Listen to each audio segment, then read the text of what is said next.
नमस्तुभ्यम। मैं हूं के शिक्षा गुरु और आप देख रहे हैं के शिक्षा गुरु संस्कृत यूट्यूब चैनल, जहां पर रीड संस्कृत भाषा 30 अंक के संपूर्ण कोर्स को कंटिन्यू करवाया जा रहा है। ये 5वां वीडियो है। इसमें आपको विशेषण विशेष्य नाम का टॉपिक करवाया जा रहा है। इससे पहले हमने शब्द रूप, धातु रूप और इसके अलावा वचन और पुरुष करवा दिए हैं, जो आगे के टॉपिक के लिए बहुत ही इंपॉर्टेंट है। अगर आपको शब्द रूप आते हैं तो आप ये जो विशेषण विशेष्य नाम का टॉपिक है वो अच्छे से कर सकते हो। हालांकि इसमें प्रत्ययों की भी जरूरत रहेगी, फिर भी इसके अंदर जो है हम आपको एक्सप्लेन करने जा रहे हैं बहुत ही विस्तार से। किसी भी तरह का कोई भी प्रश्न विशेषण विशेष से संबंधित आपको पूछा जाएगा तो आप आंसर दे सकते हो। इसके अलावा हम आपको बता दें कि हमारे चैनल पर जो पूरा कोर्स करवाया हुआ है, कक्षा 6 से 10वीं तक संस्कृत भी पढ़ाई हुई है। रीड संस्कृत भाषा के बैकग्राउंड टीचिंग में पूरा कोर्स पढ़ाया हुआ है हस्तलिखित नोट्स के द्वारा।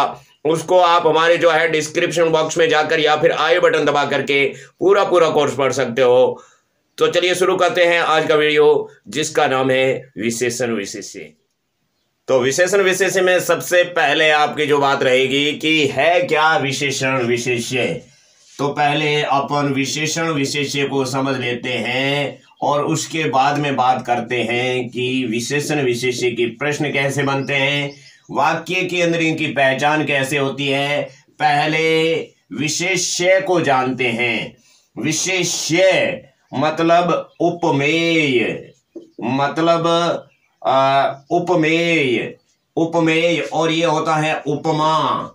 ये उपमेय उपमा है क्या, उपमा या उपमान, और ये है उपमेय। विशेष्य लास्ट में ये आता है। तो ये है क्या, ये है मुख्य शब्द। अब मुख्य शब्द क्या होता है? मुख्य शब्द मतलब मेन वर्ड। मेन वर्ड है क्या? मेन वर्ड आपका नाउन वर्ड है। और ये उपमान ये क्या है? ये है आपका एडजेक्टिव। एडजेक्टिव मतलब ऐसा शब्द जिसका खुद का अस्तित्व नहीं होता, उसे कहते हैं एडजेक्टिव। तो यहां आपके एडजेक्टिव इंग्लिश वर्ड है और उसका नाउन है वो है आपका हिंदी वर्ड। अब हम आपको विस्तार से समझा रहे हैं कि उपमान उपमेय यानी विशेषण विशेष्य है क्या। ये विशेष्य आपका मुख्य शब्द होता है। जिस शब्द की विशेषता बताई जाती है उसे विशेष्य कहते हैं, और वो होता है संज्ञा शब्द। और जो शब्द विशेष्य की विशेषता बताता है वो होता है विशेषण, यानी गुण, दोष, रंग, ये सब क्या है? ये विशेषण वर्ड है। ये विशेषण वर्ड कोई काम नहीं कर सकते, और विशेष्य हैं ये कोई भी काम कर सकते हैं मुख्य रूप से। यानी कि एक सेंटेंस के अंदर कितने विशेषण हो सकते हैं, कितने विशेष्य हो सकते हैं। ये मान लो एक सेंटेंस है, ये खड़ी पाई है। इस सेंटेंस में जो शब्द होते हैं उन शब्दों में से कोई एक विशेष्य है तो उसका एक विशेषण हो सकता है, उसके 2 हो सकते हैं, उसके 3 हो सकते हैं, उसके 4 हो सकते हैं, उसके 5 विशेषण हो सकते हैं। यानी कि विशेष्य तो एक ही होगा, उसके विशेषण कितने होंगे? 1 2 3 4, जितने चाहे उतने विशेषण हो सकते हैं, लेकिन विशेष्य एक ही होगा। जैसे कोई शब्द है वो मुख्य शब्द है, उसकी विशेषताएं तो कितनी भी हो सकती है। भारतीय संविधान की कितनी विशेषताएं है ना। बीए फर्स्ट ईयर में आपने लिखे होगी 32 33 35 विशेषताएं लिखी होगी। तो विशेषताएं तो कितनी भी हो सकती है। अब मान लो यहां पर दूसरा सेंटेंस है, उस दूसरे सेंटेंस में ये विशेष्य है, ये विशेष्य है और ये भी विशेष्य है। तो हम अभी आपको बता रहे थे कि विशेष्य होता है वो एक ही होता है। तो पूरे सेंटेंस में विशेष्य एक ही होता है, ये हो सकता है। और ये भी हो सकता है कि पूरे सेंटेंस में 2-3 विशेष्य हो, लेकिन जो ये विशेष्य है उसकी विशेषण 1 या 2 इधर ये होंगे, इस विशेष्य के विशेषण होंगे, वो इस विशेष्य के विशेषण नहीं होंगे। इस विशेष्य के विशेषण होंगे वो कोई और होंगे। यानी कि एक वाक्य के अंदर विशेष्य और विशेषण पाए जाते हैं। मुख्य रूप से एक विशेषण का एक ही विशेष्य पाया जाता है, लेकिन 2, 3, 4 जितने भी चाहे उतने विशेषण उसके बना सकते हैं। इस सेंटेंस के अंदर आप देख सकते हो, ये एक ही सेंटेंस है। मुरलीधर गिरधर चक्रधारी देवकी नंदन कृष्ण ने बरसाणावासिनी श्वेतवर्णिनी विरहिणी राधा से विवाह किया। तो यहां तो बात एक ही है, क्या है? कृष्ण ने राधा से विवाह किया। कृष्ण ने राधा से विवाह किया, लेकिन कृष्ण कैसा, उसकी विशेषता क्या? मुरलीधर यानी मुरली को धारण करने वाला, गिरधर यानी पर्वत को धारण करने वाला, चक्रधारी यानी सुदर्शन चक्र को धारण करने वाला, देवकी नंदन यानी देवकी का पुत्र। ये कितने विशेषण हुए? 1, 2, 3, 4। कितने विशेषण हैं? 4 विशेषण हैं। यहां पर राधा के कितने विशेषण हैं? तो यहां पर बरसाणावासिनी पहला विशेषण, और वो श्वेत वर्णिनी है दूसरा विशेषण, और वो विरहिणी है तो ये तीसरा विशेषण। तो राधा के कितने विशेषण हुए? राधा के 3 विशेषण हुए। तो ये विशेषण है ना, ये विशेषण क्या काम करते हैं? ये उस विशेष्य की विशेषता बताते हैं। तो इस सेंटेंस में विशेष्य कितने? 2 है, एक तो राधा और एक कृष्ण। ये मेन शब्द है, मुख्य शब्द है। तो आपको समझ में आ गया होगा कि विशेषण क्या होते हैं और विशेष्य क्या होते हैं। ये तो हिंदी के दृष्टिकोण से विशेषण और विशेष्य समझ में आए हैं। अब चलते हैं संस्कृत के दृष्टिकोण से। पहले विशेषण समझ लेते हैं। विशेषण किसे कहते हैं? कितने होते हैं? विशेषण जो किसी का गुण बनाते हो, जो किसी का दोष बताते हो, जो किसी का रंग बताता हो, जो किसी का चरित्र बताता हो, जो किसी की संख्या बताते हो। संख्यावाची शब्द सारे विशेषण होते हैं। इस तरह के शब्द होते हैं, वो सभी क्या होते हैं? विशेषण होते हैं। ये विशेषण की बात हुई। अब विशेषण का अस्तित्व विशेष्य पर टिका हुआ होता है। विशेषण का अस्तित्व विशेष्य पर टिका हुआ होता है। विशेष्य पर होता है। कैसे होता है, इस बात को अगले पर्दे में एक्सप्लेन करेंगे। अब बात करते हैं कि विशेषण क्या क्या हो सकता है। विशेषण, एक तो खुद विशेषण होता है, वही विशेषण होता है, ठीक है ना। विशेषण शब्द होते हैं वो कभी भी संज्ञा शब्द या सर्वनाम शब्द नहीं होते हैं। विशेषण ही होते हैं, क्योंकि जो शब्द विशेषण होता है वो कभी कभी ऐसे लगता है कि ये संज्ञा शब्द है, लेकिन वो संज्ञा शब्द नहीं होते। जैसे प्रत्ययों से बनने वाले शब्द होते हैं वो विशेषण होते हैं, और जैसे गुण दोष बताने वाले रंग कभी भी विशेष्य नहीं होते हैं, वो विशेषण होते हैं। जैसे काला भूरा नीला, या फिर चरित्र आपका बता दिया कि अच्छा बुरा, ये सब विशेषण है ना। पटु, चतुर और दिव्य, ये सारे शब्द क्या है? ये सारे शब्द विशेषण है। तो विशेषण होते हैं वो विशेषण होते हैं। दूसरा है कि सर्वनाम शब्द विशेषण बनते हैं। सर्वनाम शब्द कब विशेषण बनते हैं? सर्वनाम शब्द जब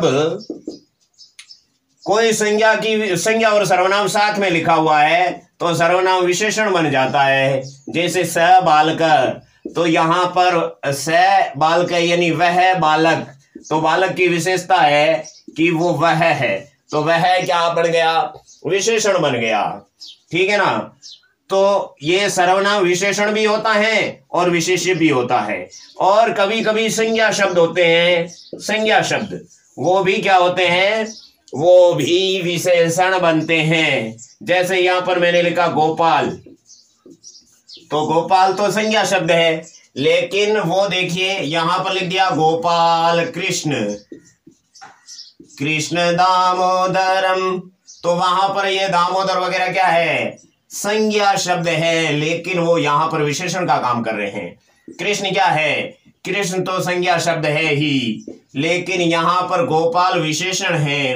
किसका विशेषण है, वो कृष्ण का विशेषण है। कृष्ण की विशेषता है कि वो गोपाल है, न कि गोपाल की विशेषता है कि वो कृष्ण है, क्योंकि गोपाल तो एक जातिवाचक संज्ञा है। तो जातिवाचक संज्ञा वाले शब्द कभी कभी विशेषण का काम करते हैं जब व्यक्तिवाचक शब्द आ जाता है। तो यहां पर हम लिखते हैं बालक रमेश, तो बालक क्या है, जातिवाचक संज्ञा है, और रमेश क्या है, व्यक्तिवाचक संज्ञा है। तो बालक इसकी विशेषता है, इसलिए यहां पर बालक विशेषण का काम कर रहे हैं। तो विशेषण किस आधार पे समझेंगे कि ये विशेषण है और विशेष्य है, वाक्य के अनुसार हमें पता चल जाएगा। तो यहां आपने अच्छे तरीके से समझ लिया कि विशेषण कौन कौन हो सकते हैं। विशेषण आपके गुण, दोष, रंग, चरित्र, संख्या, और विशेषण का अस्तित्व विशेष्य पर टिका हुआ आता है। ये अगले पर्दे में आपको समझाएंगे। और विशेषण विशेषण ही होते हैं, और कभी कभी सर्वनाम और संज्ञा शब्द भी विशेषण का काम करते हैं। अब आपको समझाते हैं विशेष्य। विशेष्य संज्ञा और सर्वनाम शब्द होते हैं। संज्ञा और सर्वनाम शब्द विशेष्य का काम करते हैं, मुख्य रूप से संज्ञा शब्द करते हैं, और सर्वनाम शब्द भी विशेषण का काम करते हैं। लेकिन कभी भी विशेषण शब्द है, वो विशेषण एडजेक्टिव वर्ड है, वो कभी भी यहाँ पर विशेष्य का काम नहीं कर सकते। उदाहरण के लिए जैसे यहाँ हमने लिखा काला कुत्ता जा रहा है, काला कुत्ता जा रहा है, तो यहाँ पर जाने का काम कुत्ता करता है, तो कुत्ता यहाँ पर विशेष्य है, मेन शब्द है, तो इसकी विशेषता है वो काला, ये आपका विशेषण है। तो आप यहाँ बताइए कि ये विशेषण है, ये कभी विशेष्य बन सकता है क्या? विशेष्य का मतलब होता है मूल शब्द जो क्रिया को करने में सर्वाधिक स्वतंत्र होता है, वो आपके होता है विशेष्य। तो क्या ये काम कर सकता है काला? अपन कहेंगे काला जा रहा है, तो काला कौन है, कोई व्यक्ति है क्या? गुस्सा कर जाएगा किसी को काला होता, उसको काला काला नहीं कहते, श्याम श्याम।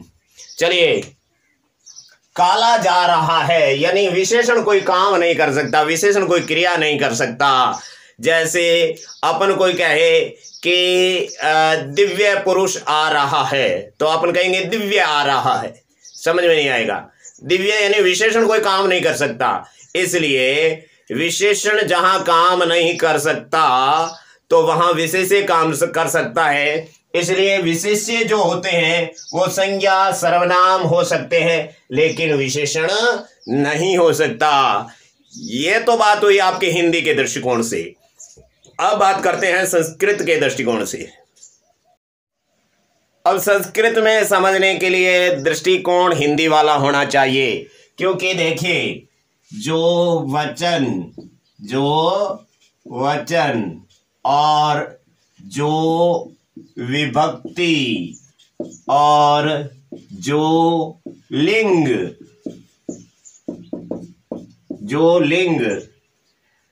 विशेष्य में होगा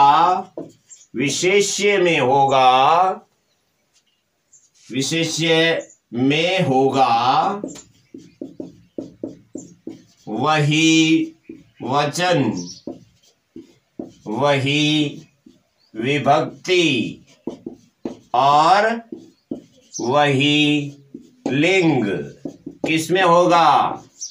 विशेषण में होगा। समझ में आ रहा है कि नहीं आ रहा है? विशेषण में होगा। ऐसा नहीं है कि जो वचन, जो विभक्ति और जो लिंग विशेषण में होगा वही वचन, वही विभक्ति और वही लिंग आपके विशेष्य में होगा, ऐसी बात नहीं है। पहली बात किसकी? पहली बात विशेष्य की। तो उसके बाद में यहां पर है विशेष्य। तो यहां एक सेंटेंस लिख रहे हैं। सेंटेंस ये है कि सर्वेभ्य बालकेभ्य नमः। तो यह विशेषण विशेष्य कौन से हैं? यानी कि सेम विभक्ति वाले शब्द विशेषण विशेष्य होते हैं। ये बहुत बड़ी बात बता दी हमने, ये बात ही है, बस पूरा विशेषण विशेष्य आपके क्लियर हो गया अगर आपको ये पता है। यानी एक सेंटेंस में सेम विभक्ति वाले शब्द आते हैं ना, सेम विभक्ति सेम वचन वाले, वो विशेषण विशेष्य होते हैं। तो यहाँ पर नमे शब्द तो आपका अव्यय है, सर्वेभ्य और बालकेभ्य, ये दोनों विशेषण विशेष्य है। तो ये तो आपके सर्वनाम है, इसलिए ये विशेषण है और ये विशेष्य है। तो इसमें जो वचन कौन सा है? एक वचन है। एक वचन है, बहुवचन है? सर्वेभ्य बहुवचन है। बहुवचन है ना, जो वचन और जो विभक्ति कौन सी है? चतुर्थी बहुवचन है, आपको पता है ना, चतुर्थी है। और जो लिंग, बालक में कौन सा लिंग होता है? बालक में पुल्लिंग होता है, बालक में पुल्लिंग होता है और यहां पर आपके पुल्लिंग है। यानी जो वचन बहुवचन है, जो विभक्ति चतुर्थी है। लाइट चली गई भाई। जो विभक्ति यानी चतुर्थी विभक्ति है बालकेभ्य में, जो लिंग यानी पुल्लिंग है, वही वचन कौन सा? बहुवचन। वही वचन बहुवचन। किसमें? अब बात कर रहे हैं विशेषण की, तो ये विशेषण है, ये विशेषण हो गया। और वही विभक्ति कौन सी? चतुर्थी, ये चतुर्थी इस बालकेभ्य में। और वही लिंग पुल्लिंग है, यहां बहुत बड़ी मिस्ट्री है, ये पुल्लिंग है, इसमें विशेषण में होगा। अब बात आपको समझ में आ रही होगी कि इस सेंटेंस में जो वचन, जो विभक्ति और जो लिंग, बहुत बड़ी बेरहमी से, मतलब बहुत अच्छे तरीके से हम समझाने जा रहे हैं, तो आप अच्छे तरीके से समझे। यहाँ पर तीन चीज मायने रखती है। एक तो आपके वचन और विभक्ति, ठीक है ना, प्रथमा बहुवचन, तृतीया एक वचन, ये वचन विभक्ति होगी। और दूसरा है लिंग, पुल्लिंग है तो पुल्लिंग होगा, स्त्रीलिंग है तो स्त्रीलिंग होगा। और इसमें पुरुष कोई मायने नहीं रखता। जो वचन, जो पुरुष, जो ऐसा नहीं, जो वचन, जो विभक्ति और जो लिंग विशेष्य में होगा, वही वचन, वही विभक्ति और वही लिंग विशेषण में होगा। तो यहां पर सर्वेभ्य है ना, ये सर्वेभ्य तो तीनों लिंगों में लिखा जा सकता है, लेकिन बालकेभ्य केवल एक ही लिंग में लिखा जाता है। ये बात हमने शब्द रूप प्रकरण में समझाई थी कि जो आपके विशेषण विशेष्य हैं वहां पर यह चीज काम आएगी। हमने बताया कि शब्द रूप को चार प्रकार से हमने पढ़ा था: संज्ञा शब्द रूप, सर्वनाम शब्द रूप और संख्या शब्द रूप और विशेषण शब्द रूप। तो संख्या और विशेषण विषय हमने अलग किया था, तीन पार्ट उधर किए थे, एक पार्ट संख्या का इधर रखा, विशेषण और संख्या और सर्वनाम को अलग रखा, क्योंकि इनके रूप तीनों लिंगों में चलते हैं। और जिसके रूप तीनों लिंगों में चलते हैं, यानी जिस शब्द को अपन तीनों लिंगों में लिख सकते हैं, वो शब्द होता है विशेषण, वो शब्द विशेषण हो सकता है। और जिस शब्द को अपन केवल एक ही लिंग में लिख सकते हैं, या तो पुल्लिंग में या स्त्रीलिंग में या नपुंसकलिंग में, वो होता है संज्ञा शब्द। अब विस्तार से आगे और समझाते हैं। हमने आपको ये बोला कि जो वचन, जो विभक्ति और जो लिंग विशेषण में, विशेष्य में होती है, वही विशेषण में होते हैं। तो पुरुष कैसे अड़चल नहीं करता है वो हम समझा देते हैं। पिछले वीडियो में हमने पुरुष अच्छे तरीके से समझाया था। तो यहां पर देखिए, त्वं श्वेतः, अहम अपि श्वेतः। तो यहां पर त्वं श्वेतः यानी तुम सफेद हो, अहम अपि श्वेतः मैं भी सफेद हूं। तो यहां पर तो आपके उत्तम पुरुष है, यहाँ पर तो आपके मध्यम पुरुष है, त्वं मध्यम पुरुष है और अहम उत्तम पुरुष है। तो यहाँ श्वेत है वो विशेषण आपके किसी में भी आ सकता है, उसमें कोई मायने नहीं रखता कि आप प्रथम पुरुष यूज कर रहे हो, मध्यम पुरुष यूज कर रहे हो या उत्तम पुरुष यूज कर रहे हो। मायने रखता है वचन, विभक्ति और लिंग। यहाँ त्वं त्रिलिंगी है। त्रिलिंगी का मतलब होता है तीनों लिंगों में समान रूप से यूज होता है। अहम अपि, यहाँ पर देखिए त्वं श्वेतः, तो ये श्वेत शब्द है, वह सफेद है। तो श्वेत शब्द है वो आपके स के साथ जुड़ा, तो ये पुल्लिंग है, तो इसको भी पुल्लिंग बनाया। ये एक वचन है तो इसको भी एक वचन बनाया। ये प्रथमा विभक्ति है तो श्वेत को भी प्रथमा विभक्ति बनाया। अब यहाँ पर मैंने लिख दिया सा, तो श्वेत को, ये सा स्त्रीलिंग है तो श्वेत को भी स्त्रीलिंग बनाना पड़ेगा, सा श्वेता। समझ में आ गया होगा आपको। सा श्वेता यानी वह सफेद है, एक वचन है तो इसको भी एक वचन कर दिया, प्रथमा विभक्ति है तो इसको भी प्रथमा कर दिया।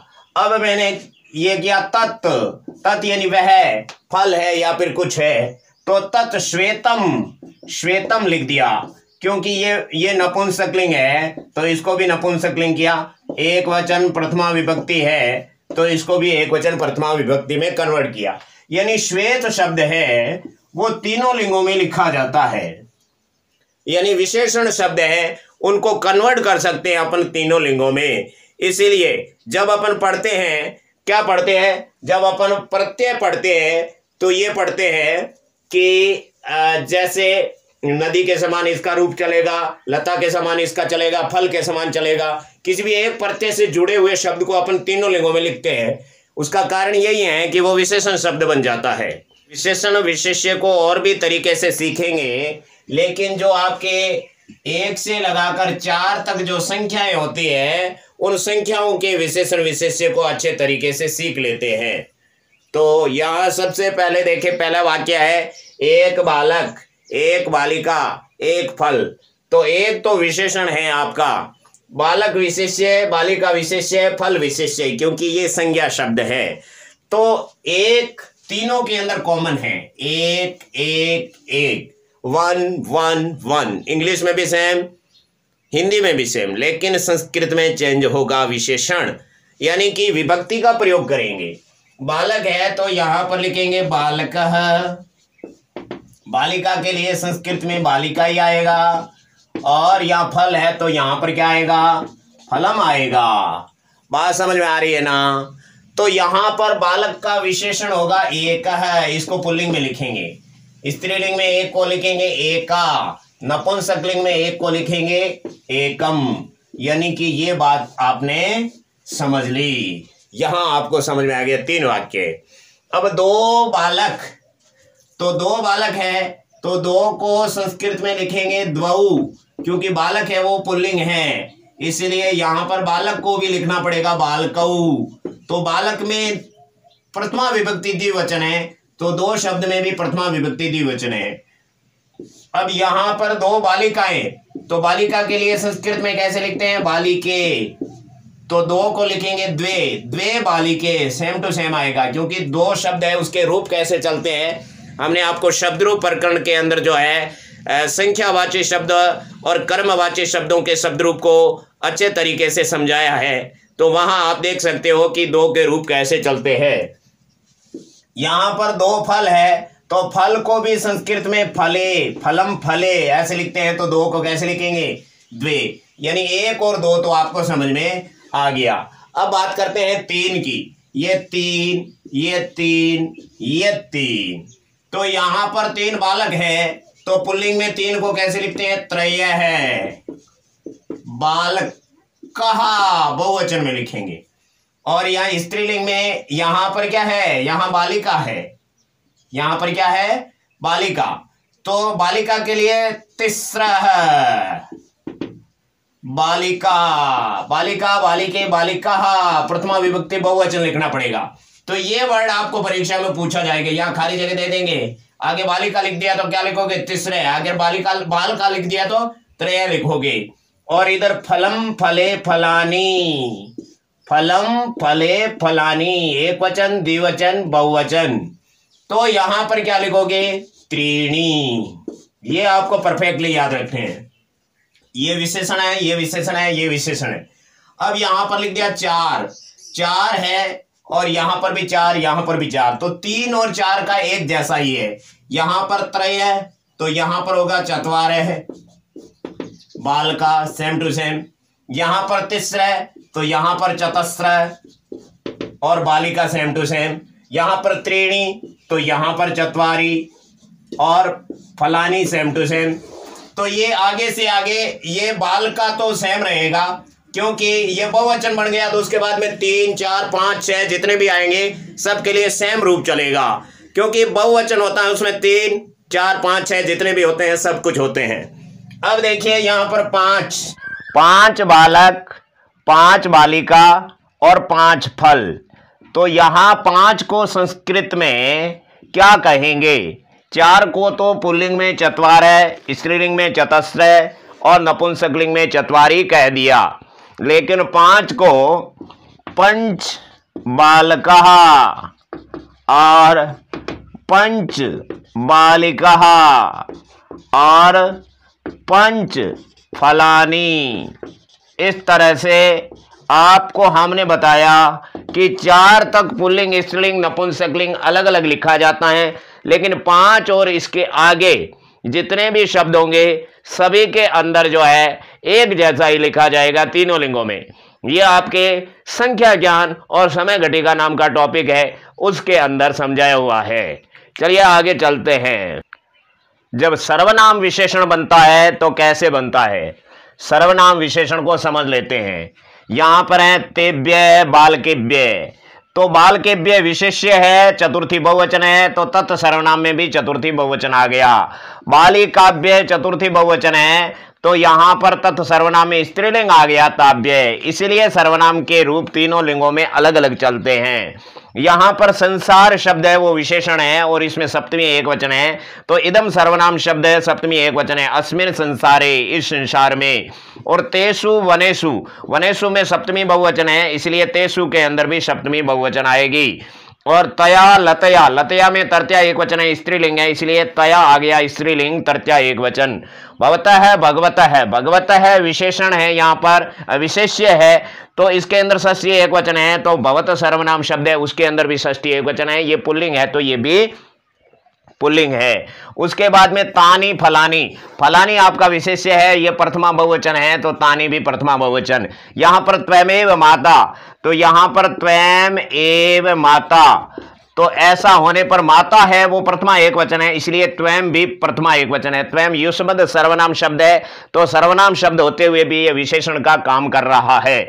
अब यहां पर त्वम एव बंधु, तो यहां पर बंधु है वो उकारांत पुल्लिंग शब्द है, लेकिन ये त्वम तो ये स्त्रीलिंग शब्द है, ये पुल्लिंग शब्द है, लेकिन त्वम है वो त्रिलिंगी है, इसलिए ये यहां पर तीनों लिंगों में यूज होते हैं। त्वम एव माता, त्वम एव पिता, त्वम एव बंधु, तो त्वम प्रथमा एक वचन है क्योंकि प्रथमा एक वचन है बंधु, तो यहां पर पुरुष काम नहीं आता, पुरुष नहीं आता, मतलब जो वचन, वचन विभक्ति और वचन विभक्ति और लिंग, लिंग ये त्रिलिंगी है, त्रिलिंगी का मतलब तीनों लिंगों का काम कर रहे हैं, इसलिए त्वम है वो हमेशा एक जैसा रहेगा, तो ये यहां पर विशेषण का काम कर रहे हैं। एक बहुत बड़ी पते की बात आपको बताने जा रहे हैं कि यहां पर जो विभक्ति का अर्थ होगा वो विशेष्य के अंदर होगा। विभक्ति का अर्थ विशेष्य के अंदर कैसे होगा उसको ध्यान से देख लीजिए। जैसे तेभ्य बालकेभ्य, तो तेभ्य का मतलब क्या होता है? तेभ्य बालकेभ्य यानी बालकों के लिए, तो तेभ्य यानी उनके लिए, उनके लिए, लिए आएगा, और यहां पर है बालकों के लिए, बालकों के लिए, तो यहां पर ये के लिए है वो विशेष्य के अंदर यूज होगा। यहां पर बालकों उनके लिए ऐसा नहीं आएगा, उन है यहां पर मूल रूप में आएगा, तो यहां पर क्या अर्थ क्या होगा? उन, इसका मतलब सिर्फ उन होगा। बालकेभ्य यानी बालकों के लिए, उन बालकों के लिए।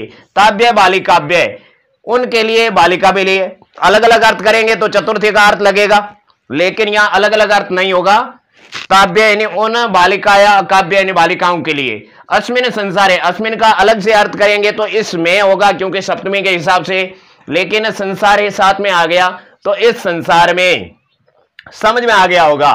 तेषु वनेषु, उन वनों में, तया लतया, उस लता से, भवतः भगवतः, आप भगवान का, भवतः का मतलब होता है आपका, लेकिन जब आगे विशेष्य आ गया तो का यहां से हट जाएगा, मूल अर्थ आप रहेगा, आप भगवान का। तानी फलानी यानी वे सभी फल, और त्वयं एव माता, तुम ही माता, त्वयं एव बंधु, तुम ही बंधु। इस तरह से जो विभक्ति का अर्थ होता है ने, को, से, में, पे, पर, वो विशेष्य के अंदर होता है, विशेषण में नहीं होता है।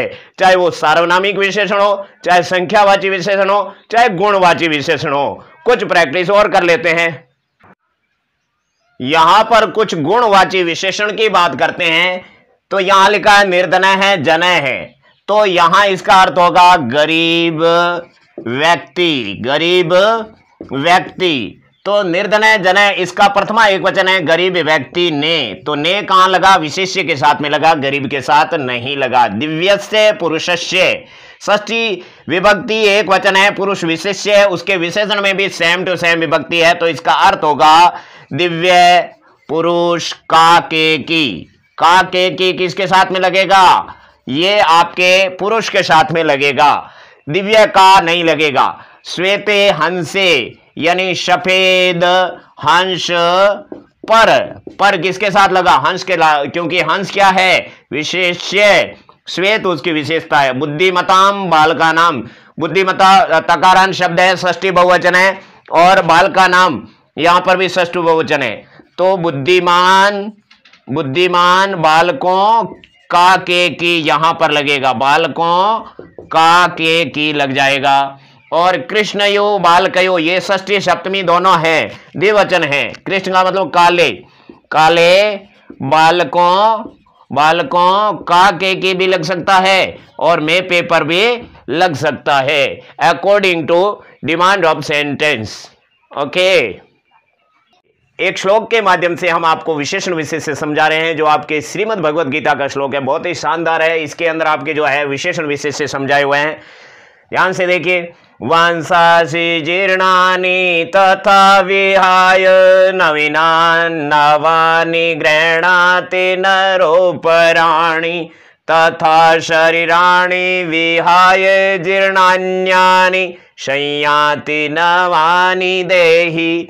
ये आपका श्लोक है। तो इसके अंदर देखिए, वंसासि जीर्णानि यथा, इसके अंदर लिखा हुआ क्या हुआ, जिस तरह से मनुष्य पुराने कपड़ों को छोड़ करके नए कपड़ों को धारण करता है, उसी तरह से आत्मा, उसी तरह से आत्मा पुराने शरीर को छोड़ करके नए शरीर को धारण करती है।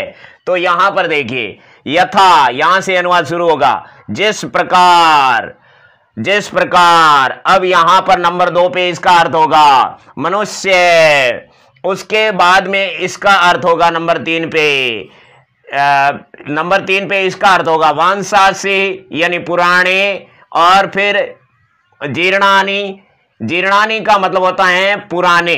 तो यहां पर आपके जो है ये चेंजिंग हो रहा है कि जीर्णानि यानी पुराने, और वंसासि यानी कपड़ों को, कपड़ों को यहां पे लगा है, क्योंकि इसमें भी द्वितीय विभक्ति बहुवचन है। इसका 3 नंबर पे अर्थ होगा, इसका 4 पे अर्थ होगा।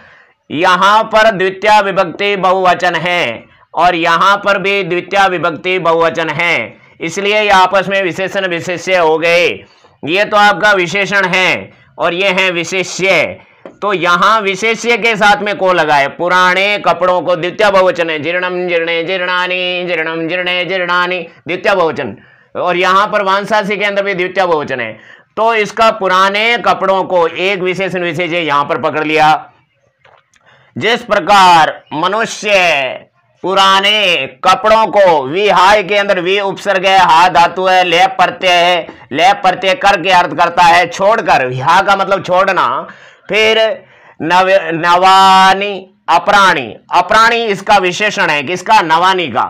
तो नवानी यानी नवीन, अप्राणी यानी दूसरे, और नवानी यानी नवीन। ग्रहणाति, और नवानी के बाद में वांशासी का दोबारा अर्थ होगा। यहां पर वांशासी का दोबारा अर्थ होगा। बहुत ही शानदार श्लोक लिखा है। तो वांशासी के कितने विशेषण हैं? एक तो जीर्णानी है पहली दशा में, और दूसरी दशा में ये नवानी, ये भी विशेषण है, और अप्राणी, ये भी विशेषण है। तो दो जगह अर्थ होंगे वांशासी के। पहले वाक्य में जीर्णानी होगा, और उसके बाद में दूसरे वाक्य के अंदर जो है आपके नवानी और अप्राणी, यानी अप्राणी, नवानी और जीर्णानी, ये तीन विशेषण है वांशासी के कपड़ों को। ठीक है ना। तो दोबारा देख लीजिए, जिस प्रकार मनुष्य पुराने कपड़ों को छोड़कर दूसरे, इसका अर्थ होगा पहले नवीन कपड़ों को ग्रहणाति, यानी ग्रहण करता है। इस तरह से इसका अर्थ हो गया। तो एक लाइन क्लियर हो गई। अब है तथा यानी उसी प्रकार। अब है देही का मतलब होगा यहां पर आत्मा। देही का मतलब क्या होगा? आत्मा। उसी प्रकार, पहले इसका अर्थ होगा, फिर इसका होगा आत्मा। ये प्रथमा एक वचन है, ये करता है। ये प्रथमा एक वचन है, ये करता है। एक सेंटेंस में एक कर्ता और एक क्रिया होना जरूरी है। यहां पर देही करता है और संयाति क्रिया है, सम उपसर्ग है, और या धातु है, रूप चला धारण करता है। तो ये क्रिया और कर्ता हो गए। बाकी सब विशेषण विशेष्य, और विहाय आपका ये अव्यय पद है। वे उपसर्ग हा धातु लय प्रत्यय है, यहां पर भी आया, यहां पर भी आया। तथा आपका अव्यय शब्द हो गया। तो ये आपके क्लियर हो गए। बाकी सब विशेषण विशेष्य कैसे हैं? जीर्णान्यानी के अंदर संधि विच्छेद करेंगे तो जीर्णानी प्लस अन्यानी, तो जीर्णानी और अन्यानी संधि विच्छेद हो गया। अब सारे शब्द हमारे साथ में हैं। तो देखिए, उसी प्रकार आत्मा जीर्णानी शरीराणी। तो ये जीर्णानी विशेषण है किसका? शरीराणी। जीर्णानी यानी पुराने, शरीराणी यानी शरीरों को, द्वितीय बहुवचन है, तो शरीरों को। उसके बाद में क्या होगा? विहाय यानी छोड़कर, अन्यानी यानी दूसरे, नवानी यानी नवीन, फिर शरीराणी का दोबारा अर्थ होगा। बहुत ही शानदार। वांशासी का दोबारा अर्थ हुआ, शरीराणी का दोबारा अर्थ हुआ। तो यहां पर होगा अन्यानी यानी दूसरे, नवानी यानी नवीन, ये भी द्वितीय बहुवचन, ये भी द्वितीय बहुवचन, शरीराणी यानी शरीर को, और उसके बाद में संयाति यानी धारण करता है। तो ये शरीराणी आपका विशेष्य है। शरीराणी आपका विशेष्य है। यहां पर वांशासी विशेष्य है। उसके कितने विशेषण है? 1, 2 और उसके बाद में 3। ये 3 विशेषण आपके जो है वांशासी के यहां पर 3 हैं, और 3 विशेषण है। और ये शरीराणी जो विशेष्य है उसके कितने विशेषण है? जीर्णानी 1, अन्यानी 2 और नवानी 3। ये 3 विशेषण आपके शरीराणी के हैं। तो वांशासी का एक विशेषण ये पहली दशा में, 2 विशेषण दूसरी दशा में, शरीराणी का जीर्णानी पहली दशा में, और दूसरी दशा में अन्यानी और नवानी आपके विशेषण है। इस तरह से विशेषण आप ढूंढ सकते हो। ये तो केवल द्वितीय बहुवचन के जो है 2 विशेष्य और उनके 3-3 विशेषण, यानी कि द्वितीय विभक्ति बहुवचन के यहां पर 4 और 4 8 शब्द है। ये आपके इसी तरह से संस्कृत के अंदर कोई भी श्लोक के अंदर जो है आप विशेषण विशेष्य कर सकते हो। जो आपका छंद नाम का टॉपिक है उसके अंदर विशेष रूप से हम आपको एक एक शब्द को तोड़ करके, और आगे जो प्रैक्टिस होगी उस प्रैक्टिस के अंदर जो है एक एक शब्द का, हम एक एक श्लोक का अच्छे तरीके से आपको बताएंगे। उम्मीद करते हैं आपको विशेषण विशेष्य समझ में आ गए। इसी तरह से सारे वीडियो आपको देखने हैं, अच्छे से समझने हैं, अपने मित्रों को शेयर करने हैं। इसी उम्मीद के साथ में आज का वीडियो अगले वीडियो तक यहीं समाप्त करते हैं। भगवान आपका भला करे। हे भगवान, भला सबका करो, लेकिन शुरू हमसे करो।